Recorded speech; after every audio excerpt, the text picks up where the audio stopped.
en route pour la journée 2 de la semaine 2.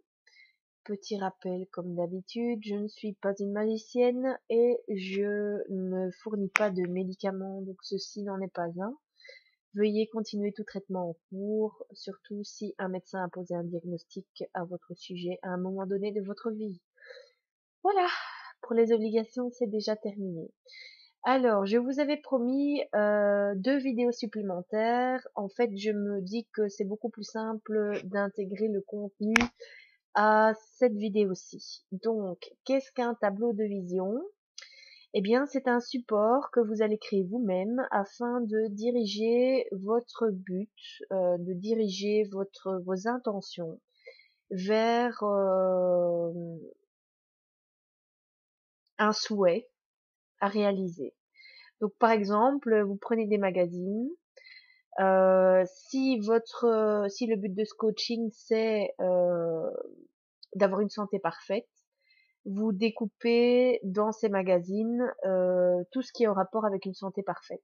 Donc des aliments sains, de l'exercice physique, méditation, relaxation, voilà, tout ce que vous pensez être en rapport pour vous, selon vous, avec une santé parfaite. Alors une fois que c'est fait, vous le placardez à un endroit de la maison où vous allez pouvoir y avoir accès sans effort. Donc un hall d'entrée, votre chambre, votre bureau, là où vous passez le plus de temps. Donc ça peut être une pièce à vivre aussi. Moi j'en ai dans la cuisine, j'en ai un dans le salon. D'ailleurs dans les vidéos précédentes, il y en avait 2 derrière moi sur les murs. En fait, c'est ma pièce de travail à la maison, donc c'est là que j'écris et donc quand je réalise mes livres, eh bien les couvertures sont des tableaux de vision, tout simplement parce que c'est un outil de travail génial. Il vous permet de garder en tête votre objectif et vraiment de focaliser sur ce que vous voulez. Ne mettez dessus, bien évidemment, que ce que vous voulez, hein, pas les trucs que vous ne voulez plus. Ça, c'est juste pour votre coaching maintenant, avec votre bic rouge, etc. C'est juste pour votre cahier. Sur votre tableau de vision, là, il y a vraiment, ça peut être des phrases, des citations, des illustrations, comme vous voulez. Il y a même des programmes sur Internet pour en faire maintenant. Moi, j'aime pas trop parce que ça reste du virtuel et moi, j'ai besoin de toucher, de créer, de réaliser.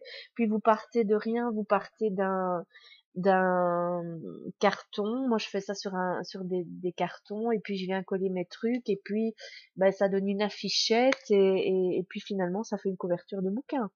Donc voilà, faites comme vous voulez. Faites comme vous voulez, faites au mieux. Il y a plein de sites qui expliquent de toute façon peut-être mieux que moi ce qu'est un tableau de vision. En même temps, ce ne sont que des supports de travail supplémentaires pour ce coaching. Donc c'est un bonus. C'est ce que je considère être un bonus. Alors le deuxième point que j'avais envie de développer, ce sont les affirmations positives. Qu'est-ce qu'une affirmation positive? C'est une phrase claire, nette, précise et positive. Donc je veux ça, je me sens comme ça, je suis ça. Par exemple, on avait travaillé avec un groupe que j'avais à la vie féminine, qui était en réinsertion socio-professionnelle. On avait travaillé je le veux, je le peux et je le fais. Donc ça rentre un peu dans ce coaching-ci aussi, c'est je le veux, je le peux, je le fais. Il y en a plein d'autres, hein. Vous pouvez les créer vous-même. Les seules conditions, c'est que elles soient positives. Si votre phrase comprend un ne pas, votre cerveau ne l'enregistre pas. Donc je n'ai pas peur, il comprend j'ai peur. Donc il faut remplacer cette phrase-là par autre chose par exemple, je reste contre la peur, c'est pas évident, hein. Ça dépend où est la source de la peur. Donc je garde mon sang-froid. Je n'ai pas peur, je garde mon sang-froid. Donc voilà, dans toute situation, je garde mon sang-froid. Peut être l'alternative de je n'ai pas peur. Mais au moins c'est une alternative positive et donc affirmation positive, ça rentre dans le cadre. Alors, qu'est-ce que peut vous apporter une affirmation positive? Il faut savoir que le cerveau enregistre les nouvelles informations à partir de 21 jours d'exploitation.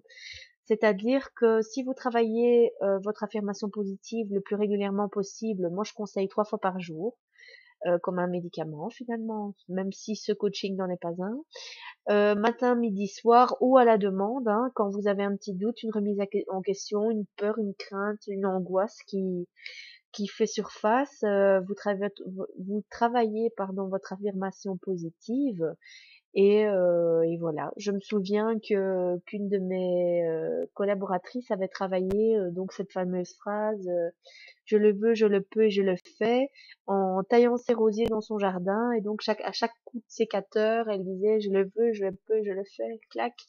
Et voilà, et donc ça donnait un certain rythme à son travail, et puis finalement elle a rien vu passer, elle a jardiné pendant des heures sans s'en rendre compte, et toujours avec cette optique de d'affirmation positive, de je le veux, je le peux, je le fais, elle est restée dans ce truc-là, et ça a fonctionné pour elle, donc pourquoi pas pour vous.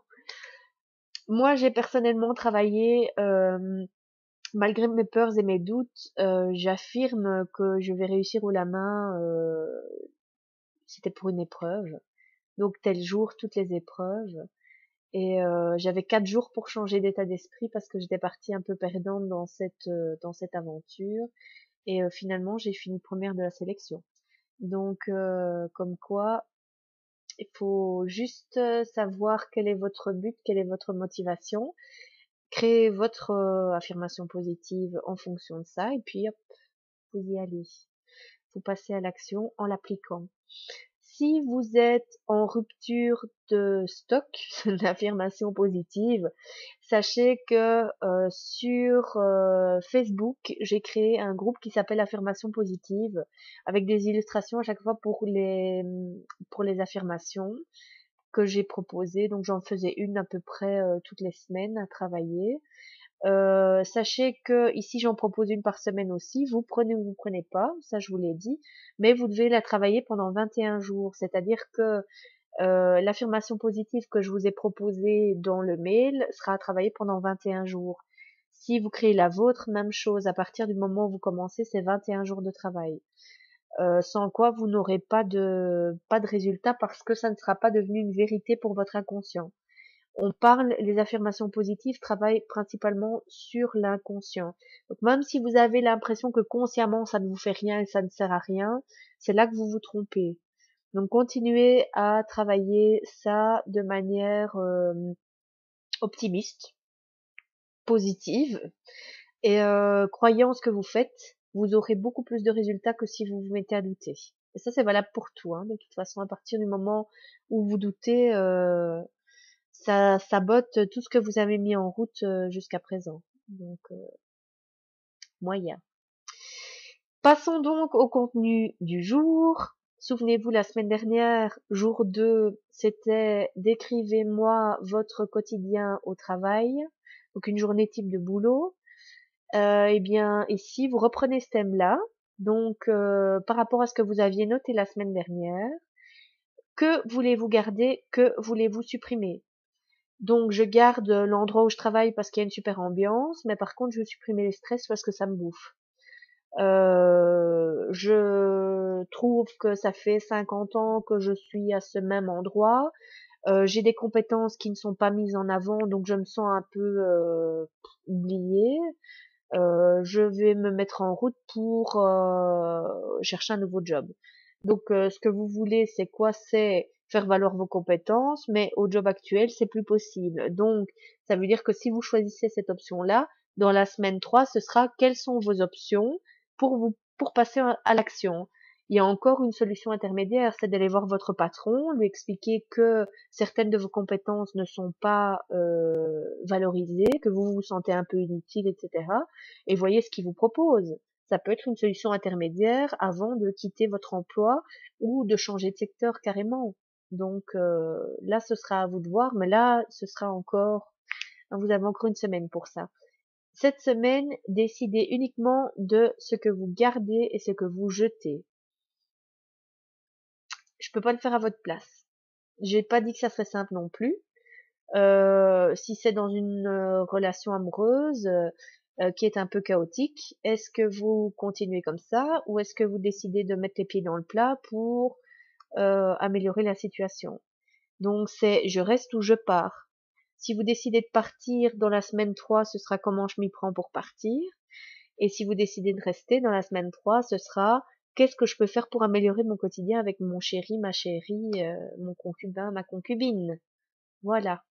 J'espère que de nouveau j'ai été claire, que j'ai répondu à toutes vos questions. N'hésitez pas à m'envoyer, enfin à utiliser votre mail hebdomadaire pour me poser des questions. J'espère que pour les nouveaux et les nouvelles qui n'ont pas l'habitude avec les affirmations positives et les tableaux de vision, que j'ai été suffisamment explicite, sans quoi, de toute façon, l'ami Google vous dira tout ce que vous voulez savoir sur les affirmations positives. Il vous en trouvera d'ailleurs un tas, parce que il y en a pour tous les secteurs de vie, amour, argent, relations, boulot, tout. Vous pouvez les créer vous-même aussi, donc pas de problème. Donc voilà, c'est fini pour aujourd'hui. Je vous retrouve demain pour la journée 3 de la semaine 2. Faites bien votre travail et bonne continuation. À demain. Salut.